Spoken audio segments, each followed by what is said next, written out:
ভাই আশা করি তাহলে এখন মানুষজনের ভিতরে এই কনফিউশনটা নাই যে আমার বাইক আলাদা, সেটা ইয়ামা কোম্পানি থেকে আমাকে বিশাল ডিসকাউন্ট উপহার দিয়েছে। আর মোজাহের ভাইয়ের বাইক হলো এটা, এই বাইকটা মোজাহের ভাই দিবে আপনাদের মধ্যে যে কোনো একজনকে, ভাগ্যবান একজনকে। ভাই এই ওই পাশে বাইকটা একটু দেখাবেন, ওই ওই পাশে কিন্তু আরেকটা বাইক এরকম আছে। এরকম বাইক হাজারো বাইক আছে শোরুমে কিন্তু আরো বাইক থাকে, এরকম হাজারো, সারা বাংলাদেশে আমি হাজারো বাইক আছে। গতকালকে আবার কংগ্রাচুলেশন দিয়ে একটা পোস্ট করছি, পোস্ট করে আরো বিপদে পড়ছি। মানুষ তো ওখানে ভাই এটা তো বিশ্বাসঘাতকতা করলেন, বিশ্বাস ভেঙে ফেললেন তাড়াতাড়ি। আমি দিচ্ছি পোস্টটা ডিলিট করে, আমি বলতেছি পরের ঘটনা পরে হবে, আগে পোস্ট ডিলিট করে এখন আরেক ঝামেলায় পড়ছি।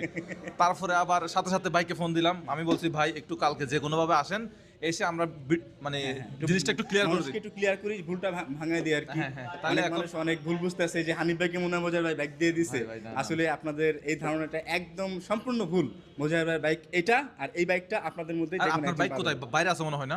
হ্যাঁ বাইরে এখন আশা করি ভাই কনফিউশন ক্লিয়ার হয়ে গেছে একদম। আর আমি যেদিন বাইক পাই তারপর